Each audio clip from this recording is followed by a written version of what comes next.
Hello friends, welcome to my channel. మీకు కనుక ఈ వీడియో నచ్చినట్లయితే తప్పకుండా లైక్ చేయండి.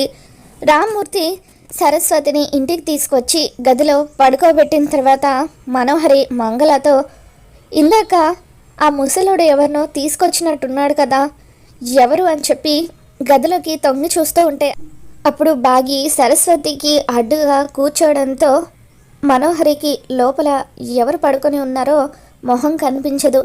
సరే, ఎవరైతే నాకెందుకులే, ఈ బాబ్జీ గడికి ఆ సరస్వతి త్వరగా కంటపడి వాడు దాన్ని చంపేస్తే నాకు ఒక టెన్షన్ వదులుతుంది.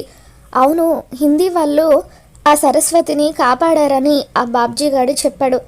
అంటే వాళ్ళు కొంప తీసి ఇక్కడికి వచ్చేస్తారా అని చెప్పి మనోహరి ఎంతగానో టెన్షన్ పడిపోతూ ఉంటుంది. మరోవైపు అమర్ జాగింగ్ నుండి ఇంటికి తిరిగి వస్తూ ఉంటాడు. అప్పుడు రాథోడ్ అమర్ కోసం అని చెప్పి బయట స్నానానికని నీళ్లు పెడతాడు. మా సారికి జాగింగ్ చేసి రాగానే స్నానం చేయడం అలవాటు అని చెప్పి రామ్మూర్తి రాథోడ్కి చెబుతూ ఉంటే అప్పుడు రాథోడ్తో రామ్మూర్తి, రాథోడ్ ఇప్పుడు ఈ పనులన్నీ చేయాల్సింది నువ్వు కాదు, నా కూతురు అని చెప్పి రామ్మూర్తి అంటూ ఉంటాడు. సార్, మీ ప్లాన్ నాకు అర్థమైంది సార్. ఇలా అన్ని పనులు మిస్ అమ్మతో చేపిస్తే వాళ్ళిద్దరూ దగ్గర అవుతారనే కదా మీ ప్లాన్ అని చెప్పి రాథోడ్ అంటూ ఉంటాడు. తర్వాత అమర్ స్నానానికి అని చెప్పి రెడీ అవుతూ ఉంటే మీరుండండి బాబు, నా కూతురు వస్తుంది అని చెప్పి రామ్మూర్తి అంటూ ఉంటాడు. నేను స్నానం చేయాలంటే తనెందుకు ఇప్పుడు అని చెప్పి అమర్ అంటాడు. దాంతో రామ్మూర్తి, అది కాదు బాబు, మా ఊరి ఆచారం ప్రకారం భర్తకు భార్య తలంటి స్నానం చేయించాలని చెప్పి అంటూ ఉంటే నాకు ఏ మర్దనాలు అవసరం లేదు, ఏ తల స్నానాలు చేయించాల్సిన అవసరం లేదు, నా స్నానం నేను చేసుకోగలను అని చెప్పి అమర్ అంటూ ఉంటే బాబు అని చెప్పి రామ్మూర్తి తనకి గుండె నొప్పి వచ్చినట్టుగా అలా గుండెను పట్టుకుంటాడు. దాంతో అమర్ సరే రమ్మని చెప్పండి అని చెప్పి ఇక అలా అనడంతో రామ్మూర్తి అమ్మ బాగి ఒక్కసారి రామ్మ అని చెప్పి బాగిని పిలుస్తాడు.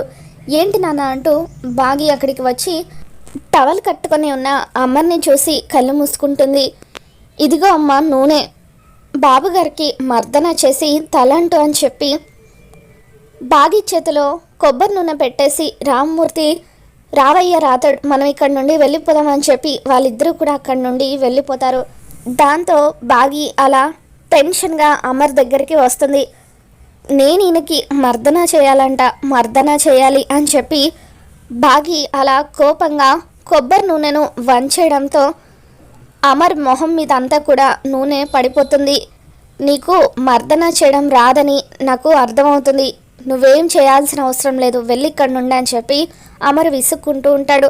ఇక దాంతో బాగి సారీ అని చెప్పి అలా టవల్ తీసుకొని అమర్ మొహంని తుడుస్తూ ఉంటుంది. ఆ తర్వాత అమర్కి మర్దన చేస్తూ ఉంటుంది. బాగి అలా మర్దన చేస్తూ ఉంటే గతంలో ఆరు తనకి ఎప్పుడు కూడా పండుగలప్పుడు ఇలాగే మర్దన చేపించి తలస్నానం చేపించే విషయాన్ని అమర్ గుర్తు చేసుకుంటాడు. బాగి అమర్కి అలా తలస్నానం చేయించడం పూర్తయిన తర్వాత తలస్నానం చేయించడం పూర్తయింది, ఇప్పుడు మీ స్నానం మీరు చేయొచ్చు అని చెప్పి బాగి అక్కడి నుండి వెళ్ళబోతూ ఉంటే కింద సోప్ వాటర్ ఉండడంతో కాలు జారి బాగి అమర్ మీద పడిపోతుంది. ఇద్దరు కూడా ఒకరి మీద ఒకరు పడిపోయి ఒకరి కళ్ళలోకి ఒకరు చూసుకుంటూ ఉంటారు. ఇక అప్పుడే అక్కడికి వచ్చిన మనోహరి ఆ సీన్ చూస్తూ ఉంటుంది. ఇక వాళ్ళిద్దరిని అలా చూడగానే మనోహరికి ఒళ్ళు మండిపోతూ ఉంటుంది. ఏయ్, అసలు ఏం జరుగుతుంది ఇక్కడ అని చెప్పి మనోహరి బాగి మీద మండిపడుతూ ఉంటే ఏం లేదు మనోహరి గారు, ఆయనకు నేను స్నానం చేపిస్తున్నాను అని చెప్పి బాగి అలా సిగ్గుపడుతూ ఉంటే మనోహరికి మరింత ఒళ్ళు మండిపోతూ ఉంటుంది. ఏంటమరిది, నువ్వు మిస్సమ్మ చేత తలంటు స్నానం చేయించుకోవడం ఏంటని చెప్పి అంటూ ఉంటే ఈ ఊరి ఆచారం అట మనోహరి ఇది, అందుకే నేను ఆ పెద్దాయన అడిగేసరికి కాదనలేకపోయానని చెప్పి అంటూ ఉంటాడు. అమర్ స్నానం చేసిన తర్వాత గదిలోకి వెళ్ళబోతూ ఉంటే అప్పుడు రామ్మూర్తి అమర్ని ఆపుతూ, బాబు మీరేం అనుకోకపోతే ఆ గదిలోకి వెళ్తారా, బయట రోడ్డు మీద ఒక ఆడ మనిషి స్పృహ కోల్పోయి ఉంటే ఆవిడ్ని నేను ఇంటికి తీసుకొని వచ్చాను అని చెప్పి రామ్మూర్తి అంటూ ఉంటాడు. అయ్యో పర్వాలేదండి, నేను ఆ గదిలో రెడీ అవుతాను లేండి అని చెప్పి అమర్ వేరొక గదిలోకి వెళ్తాడు. అమ్మ బాగి బాబు గారికి బట్టలు తీసుకెళ్ళి ఇవ్వని చెప్పి రామ్మూర్తి అనడంతో అప్పుడు బాగి లోపలున్న అమర్ లగేజ్ని తీసుకువెళ్ళి అమర్కి ఇస్తుంది. సరే అండి, నాకు కొంచెం పనుంది, నేను బయటకు వెళ్ళొస్తాను అని చెప్పి అమర్ బయటకు వెళ్ళిపోతాడు.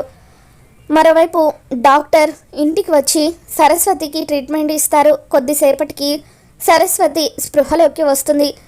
ఇంతకీ మీరెవరండి, ఈ ఊరికి ఎందుకు వచ్చారు, మిమ్మల్ని ఎప్పుడు ఇక్కడ చూసినట్టుగా లేదని చెప్పి రామ్మూర్తి అడుగుతూ ఉంటే, నా పేరు సరస్వతి అండి, నేను ఒక అనాథాశ్రమానికి వార్డెన్ని, హైదరాబాద్ నుండి ఇక్కడికి వచ్చానని చెప్పి సరస్వతి అనగానే రామ్మూర్తి చాలా ఆనందపడిపోతూ, అంటే ఇన్ని రోజులుగా నేను వెతుకుతున్న సరస్వతి గారు మీరేనా అండి అని చెప్పి అంటూ ఉంటాడు. మీరు నా కోసం వెతుకుతున్నారా ఎందుకు అని సరస్వతి అడుగుతుంది.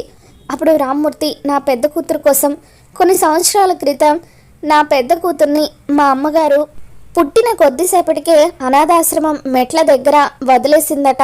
ఆ విషయం నాకు తెలియదు. నా పెద్ద కూతురు చనిపోయిందని నేను చాలా రోజులు అనుకున్నాను. మా అమ్మ చనిపోయే ముందు నాకు ఈ విషయం చెప్పింది. ఒక్కసారైనా నా కూతురికి కనిపించి తన కాళ్ళ మీద పడి క్షమాపణలు చెప్పాలని ఇన్ని రోజులుగా ఎదురు చూస్తున్నానని చెప్పి రామ్మూర్తి అంటూ ఉంటే, మీరు మీ కూతుర్ని ఏ అనాథాశ్రమం దగ్గర వదిలేసిందని చెప్పి సరస్వతి మేడం అడుగుతూ ఉంటారు. అమ్మ అనాథాశ్రమం అని చెప్పి రామ్మూర్తి అనగానే, మీకు తేదీ గుర్తుందని చెప్పి సరస్వతి అడుగుతుంది. దాంతో రామ్మూర్తి 1990 మే 13 అని చెప్పి డేట్ చెప్పడంతో సరస్వతి, అవునండి, మీ అమ్మాయి నా దగ్గరే పెరిగింది, తను ఎంతో మంచిది, అందరితో చక్కగా కలిసిపోయేది, తనకి 20 ఏళ్ళు వచ్చేంత వరకు మా దగ్గరే పెరిగింది, ఆ తర్వాత ఒక మిలిటరీ అతన్ని పెళ్లి చేసుకుందని చెప్పి సరస్వతి అనగానే, నా కూతురికి పెళ్ళైపోయిందా అని చెప్పి రామ్మూర్తి సంతోషపడతాడు.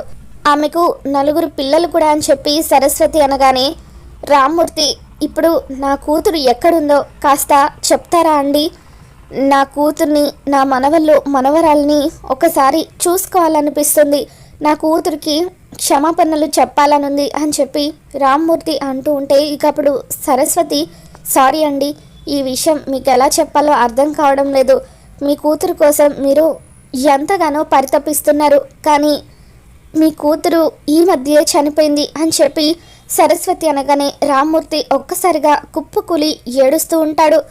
ఇక దాంతో ఇదంతా వింటున్న మంగళ మనోహరి దగ్గరకు పరిగెత్తుకుంటూ వచ్చి, మనోహరి, ఆ ముసలుడు ఇంటికి తీసుకొచ్చింది ఎవరినో తెలుసా, సరస్వతి మేడం నట, ఇప్పుడు ఆ ముసలుడికి పెద్ద కూతురు గురించి మొత్తం చెప్పేసింది, ఇక మనం చేయగలిగింది ఏమీ లేదు అని చెప్పి మంగళ అనగానే మనోహరి టెన్షన్ పడుతూ పరిగెత్తుకుంటూ ఆ గది దగ్గరికి వచ్చి గది బయటుండి వాళ్ళ మాటలు వింటూ ఉంటుంది.